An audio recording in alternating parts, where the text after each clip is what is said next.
My friendy eye, and welcome back to my channel. My name is CaitlinAnwyn for anyone who's new here, and let's get back into building in Planet Zoo. And we're continuing with the Balayong Zoo. And today we're doing a dhole habitat. Now I've got to be honest, I forgot we even had dholes. I was building the transport ride, which was Wednesday's video, if you haven't seen that one.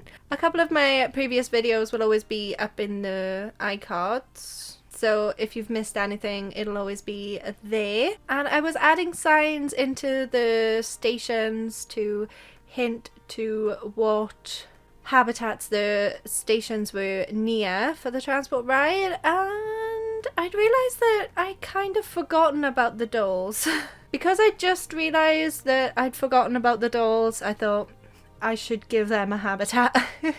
And dholes' natural habitats are forested areas, mountainous areas, open areas, and roadsides. Kind of a mix. They're all over Southeast Asia, and they're in lots of different natural habitats. So I kind of wanted to tie them all kind of together. So this raised part, I've added lots of rocks and like kind of manipulated terrain around it to make it into a kind of mountain.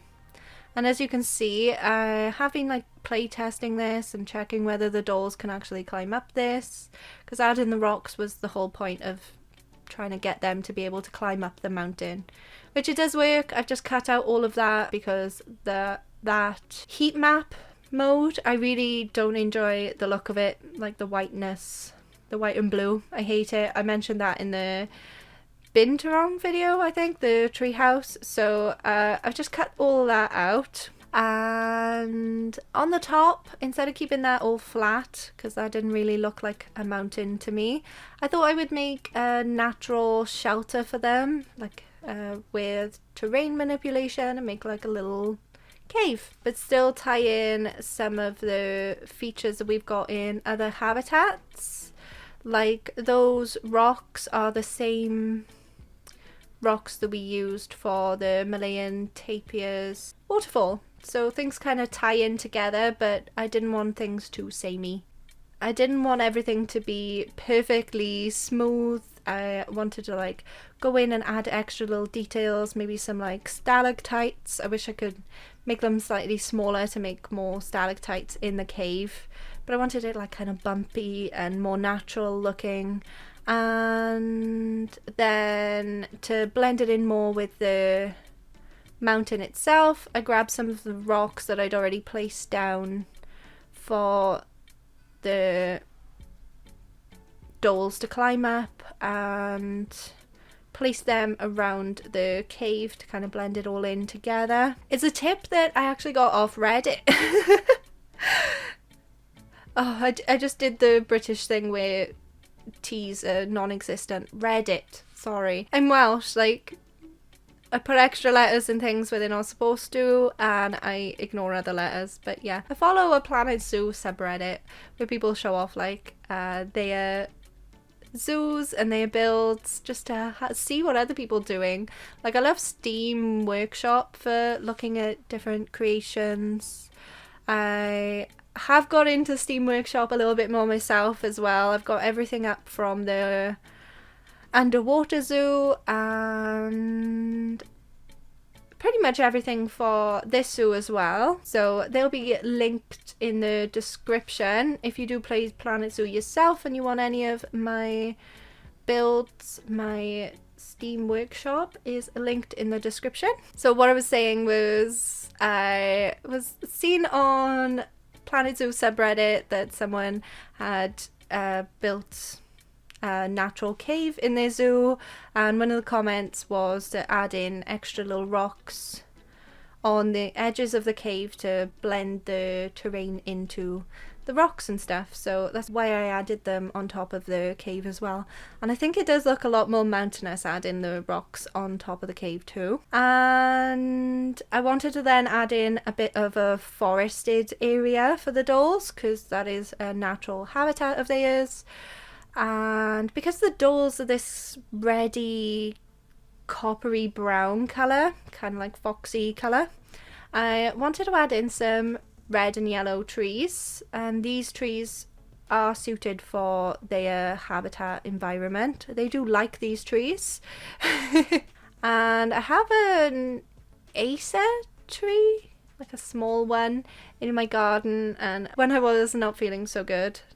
That's why I have glasses on, by the way, if you didn't watch my last video, because I've been having really bad migraines. It's been really difficult, like, looking at screens without my glasses, so that's why I'm wearing them, if you were wondering. But yeah, I was looking out my window and I seen this like really beautiful Acer growing in my garden, and at this time of the year it's got very reddy orange leaves and it's just so beautiful. So I kind of wanted to tie that into this habitat too. Because Dholes are found at roadsides, I thought I would create like a roadside, but like an abandoned one. So this has kind of been left. People haven't used this area to live in a really long time, and that's why like things are gonna look a little bit more old-fashioned, like old and natural looking. I didn't want this to be to fit in with like the bricks that we'd been using for the station buildings and the staff buildings and like the courtyard. I wanted this to be completely different, and like it had been left for like a really long time. Like no one has lived here in like hundreds of years basically. And because I didn't want them to be really big, I used lots of different panels to build these instead of using walls. This it's more of an African style, especially with these like straw roofs. This style of architecture is still in some Southeast Asia countries, so I thought I would make it slightly different. It doesn't all have to be like pink and brick. It can be a little bit more natural too. And I wanted these to be like really forgotten. Like these haven't been lived in a very long time. I wanted this to be kind of like farmland that has been like forgotten, like a little farm town at the bottom of this mountain, right at the edge of the forest. And I wanted to add in some like forgotten, overgrown crops, because I wanted this sort of be like a farmyard area. So I added some plants underneath this little pergola area. I'm going to call her a pergola, I guess. I think that's the word. I always get confused between pagoda and pergola. And I think the little plants kind of look like cabbages, maybe. And then I wanted to add in some like ivy and plants around the house itself to make it look more abandoned and forgotten. And these like roots, I think they're supposed to be roots or vines, I merged into the wall a little bit to kind of emulate cracks. I wanted it to look kind of broken down a little bit and forgotten, so I attempted to make cracks in the walls as well with these vines, roots or something that merged into the wall. I think it kind of works, but it's not quite perfect. It'd be really cool to have like a pack very themed, kind of like the Arctic one was kind of Christmassy. I'd love like a apocalypse themed one. I don't know what kind of animals we would have in an apocalypse pack, but I want things to not look perfect. That is my favourite thing in games, is to make things look a little bit more run down. You can make things like fallen off hinges. Like the door, I've angled it so it looks like it's falling off a little bit. You can add like ivy around, and you can make holes in walls and stuff, but there's no like cracks and dirt splatters. We kind of gotta just work around it with the advanced move tool. But yeah, I think that would be really cool to add in. Well, we've got an animal pack. Can we have a build pack? Like a playing build pack, and then you'd have like a scenario that you would have to do, like a career scenario, and the world's ending, like earthquakes are happening, and you have to, I don't know, build storm shelters, get all the animals boxed up and into the trade center before, you know, an earthquake or something comes. Yeah, wouldn't that be cool though? Like having a scenario like that, and you would see like an alert or something pop up in the corner, kind of like the alerts where you get like animals are about to inbreed sort of thing, but you would get like a big alert saying like an earthquake is coming, and you have like a timer in the corner, kind of like the time scenarios, to get all of the animals boxed up and into the trade center before something bad happens, like an earthquake or a big storm. Kind of similar to Jurassic World Evolution game? Is that what it's called? The Jurassic Park game. Isn't that made by Frontier too? But like those sorts of things happened on that game as well, where like you would have storms that broke the fences. I want to save my animals from storms and earthquakes. I think that would be cool. I don't know. Just thinking building like an abandoned little town like this made me think of it a little bit more. So I love little cheats like this, making things like easier to build. I love showing people ways of making building easier, because building in Planet 2 takes a really long time. So what I did is I made a shell of one little house and duplicated it but changed it slightly for a little row of 3 houses. I thought 3 would be okay for this size of habitat, and I ended up duplicating them again and making it like more of an L-shaped little town. Because dolls are found on roadsides, I kind of wanted to make like a roadside, but a very old roadside, and nothing shouts more old to me than cobblestones. I made the houses very base game and made sure like everything was accessible and base game, and then I used the South America, I almost said Southeast Asia, the South America pack for the cobblestone. I know with The Sims, if you don't have an item, it gets replaced if you downloaded a thing off a gallery.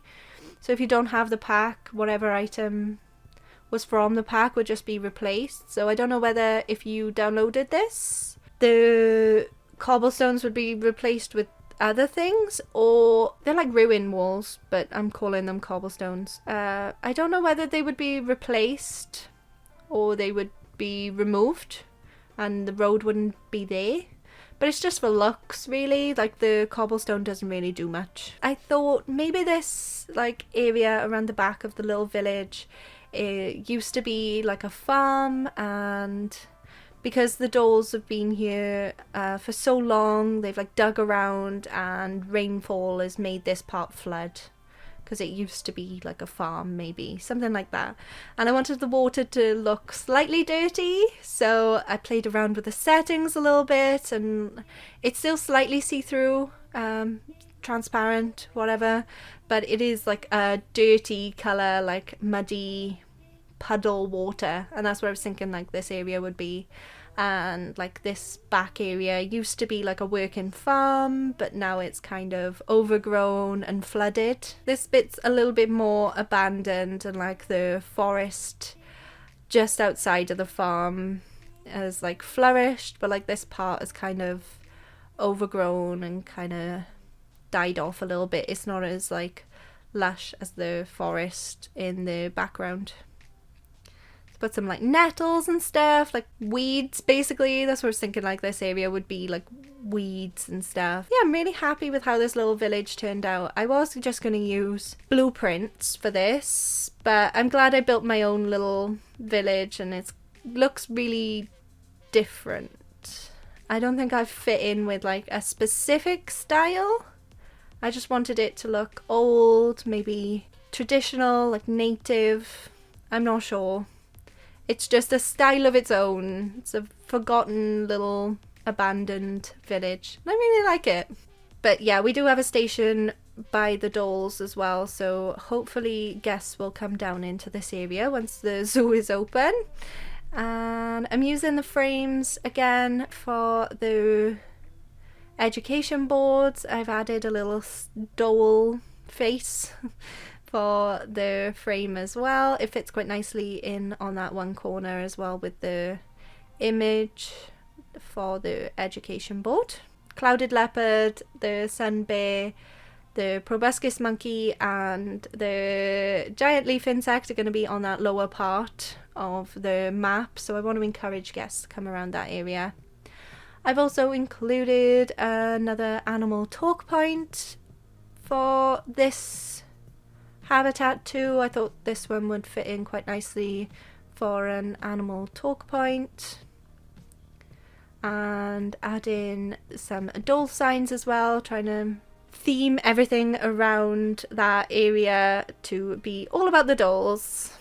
I really like this habitat. It's a bit different to the habitats that I've built so far. It's kind of similar to the Malayan tapir because it's kind of more of a natural habitat, but yeah, it's very different. There's not a lot of pink in this one. I went with like oranges and yellows to match in with the dholes.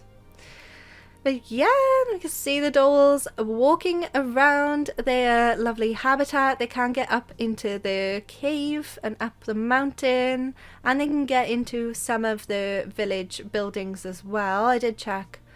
They can get into some of those. But yeah, that's pretty much it for this build. Let me know what you think in the comments, and if you enjoyed this video, smash that like button, and if you haven't already and you would like to, it would mean a lot to me if you could subscribe and hit the bell to be notified whenever I upload a new video. I upload on Wednesdays and Saturdays. Thank you so much for watching. I hope you have a wonderful day, and I will see you next time. Goodbye.